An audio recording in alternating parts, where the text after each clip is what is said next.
The Smarter Money Live podcast is sponsored by Forum Credit Union, a member-owned financial cooperative serving members since 1941. Forum, your trusted financial partner, helping members live their financial dreams every day. Hi everyone, I'm Andy Mattingly. And I'm Nicole Royal. Ready to feel more confident with your money? Then you're in the right place. This is Smarter Money Life. So before we kick off, Nicole, July's almost over and kids back in school, right? Not yet. We don't go back until August 17th. Oh, But wow. I do very much feel like once the 4th comes and goes, summer just feels over. Yes. Yeah, I heard someone talking that they said their grandmother always used to say when July 4th was here, summer was over. She's not wrong. Yeah. She's not wrong She's at not all. Wrong. It's just going so fast. It is. It is so fast. Yep. Okay, Nicole, where are we starting today? Today we're talking about something almost everyone struggles with, budgeting. And not so much about the different types of budgets, and more about how to be successful at budgeting. You know, I was talking to someone recently who said, I've tried 3 different budgets and none of them worked. Let me guess, they blame the budget.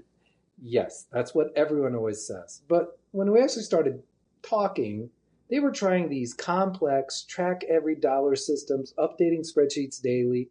And that's not their personality. They are not a numbers, dot every I, cross every T person. So it was definitely not that they're bad at budgeting. It's just they didn't use the right budget. No, that sounds really exhausting for them to have to pay attention to every single penny. Yeah, and because it didn't fit their personality, It was never going to work. That's such a good reminder, though. It's not that budgeting doesn't work. It's that the wrong budget doesn't work for you. So where should people start? Like, if we're going to help them get budgeting, where would you suggest that they start? I mean, the first place that they need to just go to is just so that they know what are their numbers, what's coming into their accounts, what are their fixed expenses, and what is the everyday spending. And you know what else I would add? Real habits, not their goals. Everyone makes their budgets on aspirations instead of reality. This is what you're really doing. It's a good point. Okay, so what's next? Well, we talked a little bit about this. Match your budget to your personality. If you're detailed, then you track everything because you're going to feel good about it. If you're busy, keep it simple. If you're goal-driven, then build your budget around savings or debt. For overspenders, you need guardrails, so maybe you just have limits that help you stay on track. Let's talk methods. There are 3 really common ones, the 50-30-20, the zero-based budgeting, and then spending caps or the envelopes. Which one do you think works best? The one you'll actually stick with, because that's different for everyone. Do you have a preferred budgeting method? We've tried several over the years. We've tried different apps, but honestly, we always kind of come back to just a good old-fashioned Excel spreadsheet. We like to lay out our month in the beginning, and then at the end of the month, kind of evaluate and see, where we missed or what we hit. What about you, Andy? Well, ours has evolved over time. In the beginning, it was pretty detailed, like you talked about. We managed it weekly, but there's been several transitions.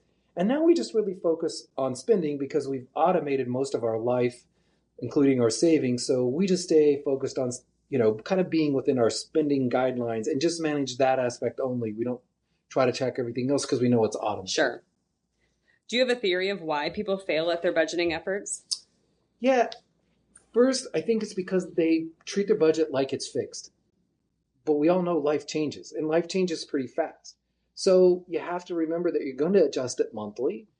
You have to plan for irregular expenses. We all want to budget for the perfect month, but that never happens. And I think you have to include fun money. If you cut that out, there's no way it's going to work. Yeah, I feel like that fun money piece is really critical. And I'm sure that this is where people start to question if they are really doing budgeting the right way, if they include the fun money.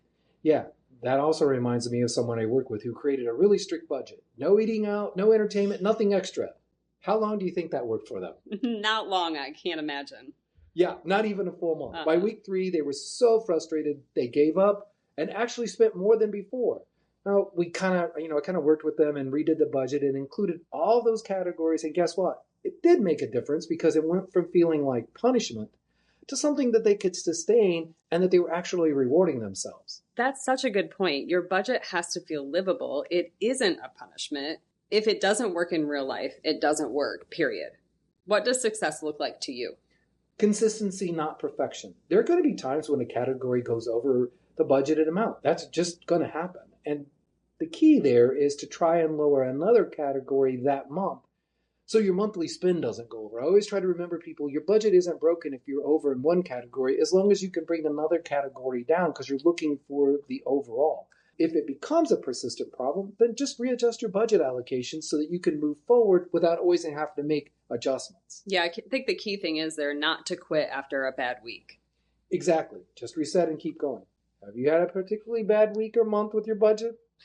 Well, I won't point out a particularly bad week, but I will say every time that we overspend in sort of our fun money category, something immediately comes up, like new tires for the car, or it's something unexpected that then we have to dip into somewhere else. Yes.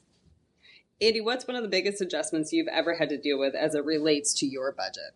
I think one of the biggest adjustments, and you'll be getting to this soon, is when your kids get a little bit older and you have expenses that you're like, oh, okay, they're driving.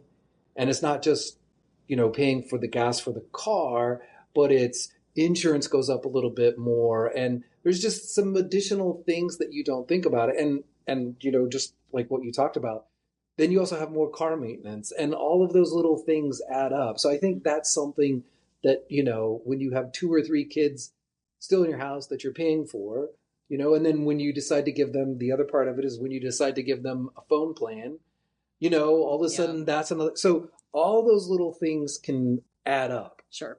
Now, here's a question that Nicole and I get a lot.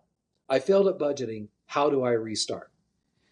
Start smaller than you think. Simpler system in fewer categories, and then just build from there. Focus on your most pressing concern and build a budget that addresses that one issue. Focus on progress, not perfection. Another common question we get is, what if my income changes every month? That's why I always tell everybody, budget off your lowest expected income. Then you can use any extra money that you earn to save or to get ahead. That's how you can build an emergency fund to help when your income falls even lower than expected. Now, this is a question that's always asked. How long until budgeting works? Give it 2 or 3 months. First month you learn, the second month you're going to make some adjustments, and then that third month it really starts to click.